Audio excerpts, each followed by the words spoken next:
Today, how's it all coming together?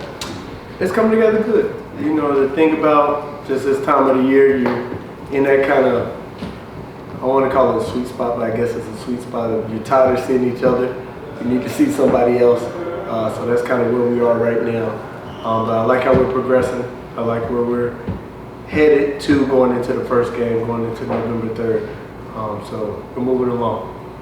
2 weeks out from, your head coaching debut, first game here, is starting to feel more real? No, it's been felt real, but just the excitement of just the season happening, and seeing where we are, seeing how much we've picked up and how much we can carry over from what we're practicing and what we've built, not only from just offense, defense, but also just from a cultural and identity standpoint. I'm excited to see it live when people are in the crowd and with fans and everything, so I'm excited. I can't wait. Jay, why did you elect to not have exhibition games as opposed to the scrimmages? Why did you believe in that philosophy? And then if there's anything you comment on how the scrimmages go? Yeah, Will, this first year when you come in and need 13 new players, you really don't know what it's going to look like in the moment. And so it was more important for me to use kind of the closed scrimmages as an extended practice. With the exhibition games, you could kind of, you're still caught up in winning the scrimmages, but with the exhibition games with fans, with it being on TV, you really get caught up in it. And I wanted to really hone in on just my rotations and trying different things. And using the scrimmages to do that as an extension of practice was more important to me this year than it was simulating the game. It still is a game, but it's a little bit different when you do the closed scrimmages. And the one we had this weekend felt good about, and I really liked where we were and what we carried over from what we've been practicing. A big thing for me is just our competitive spirit and our nature when we're on the court. How we compete, what we look like. Are we the loudest team? Are we talking? Are we doing our job at a high level? Is really important to me, and I feel good where we were for right now.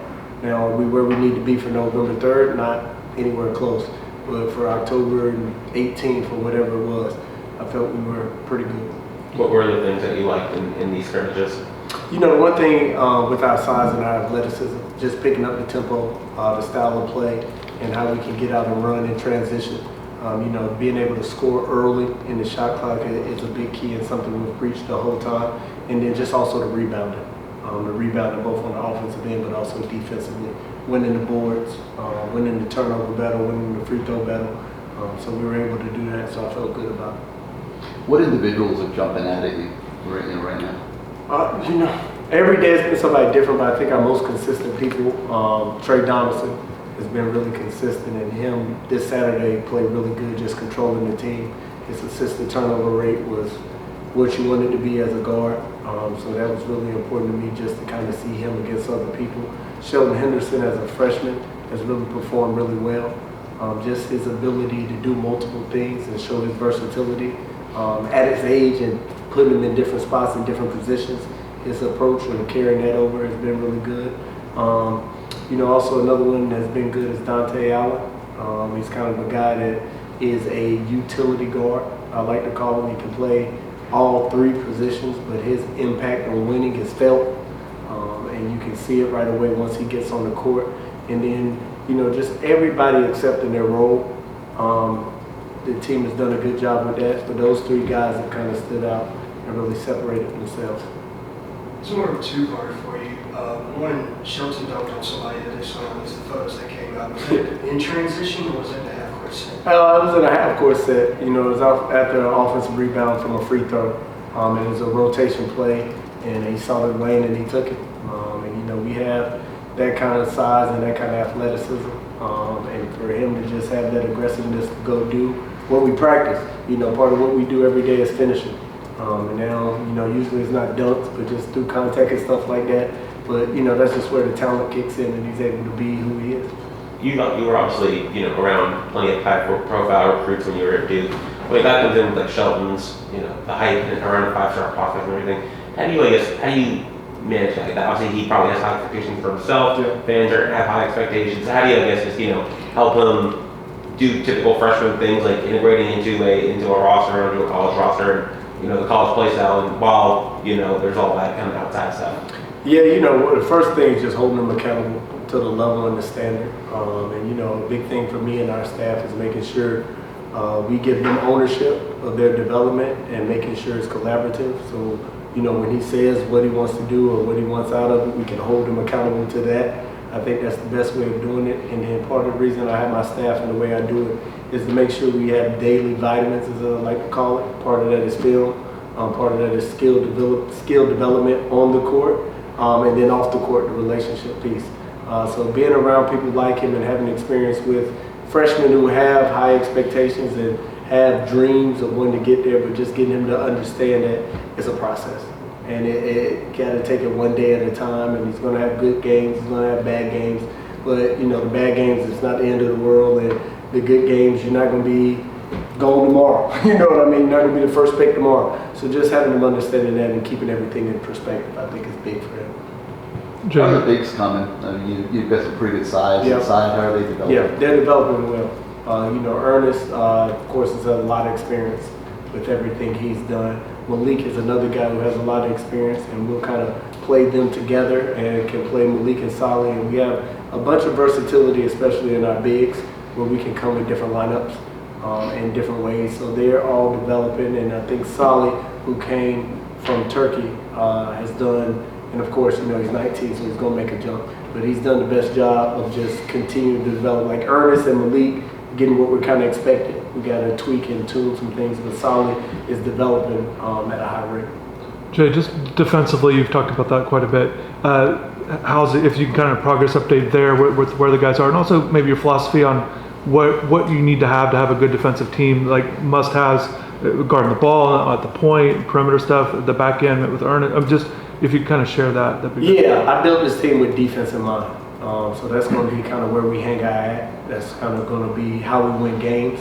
And that's the kind of the end that we've identified as our best side of the ball. And so we know that. We're going to hang our hat on it. For us, the big thing is just eliminating paint touches.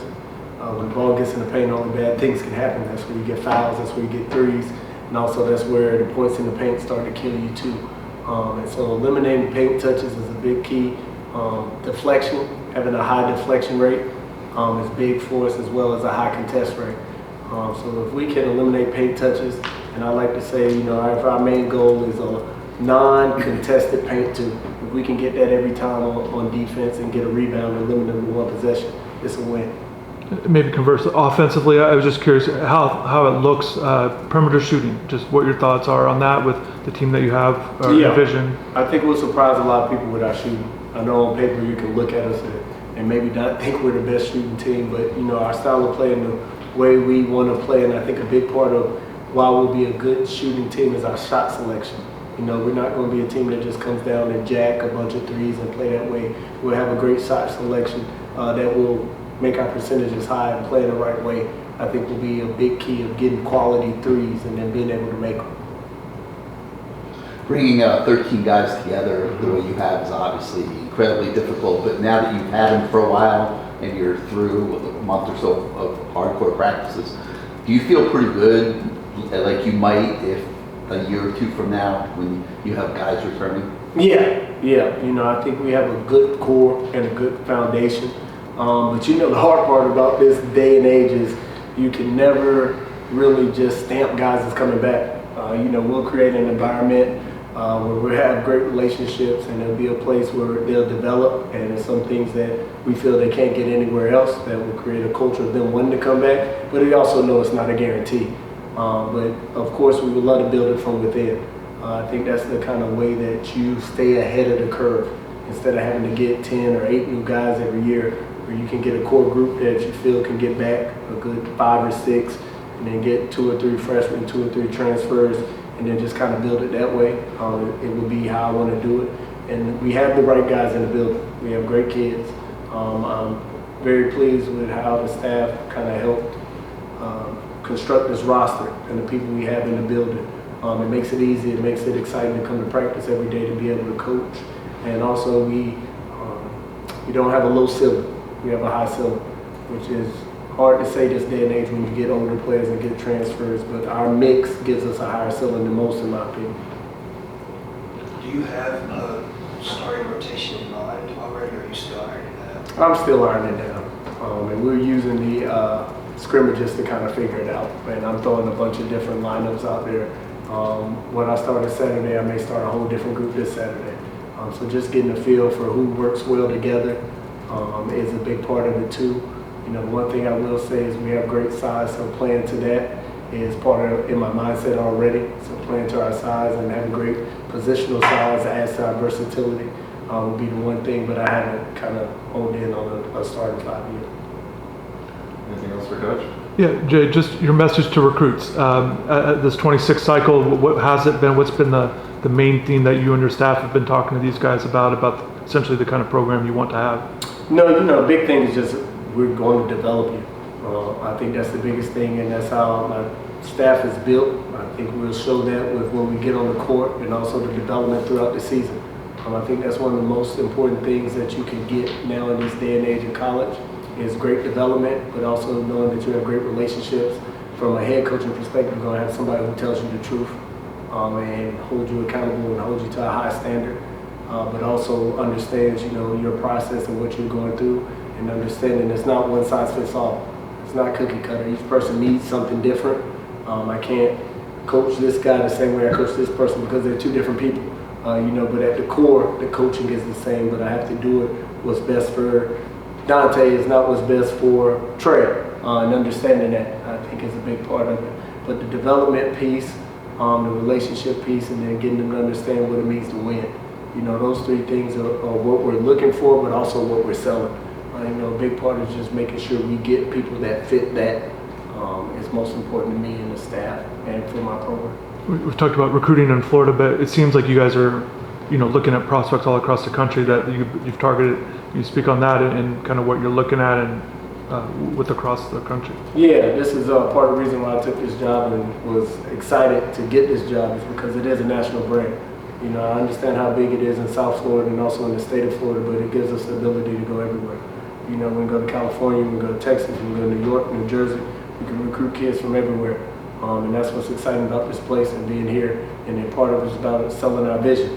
And you know, this cycle is different because a lot of kids haven't committed yet. A lot of kids are waiting a little bit longer. And I think it benefits us once they get to see us and our style of play and how we play and how I coach and get a visual of what I'm selling. I think it'll only benefit us in the long run.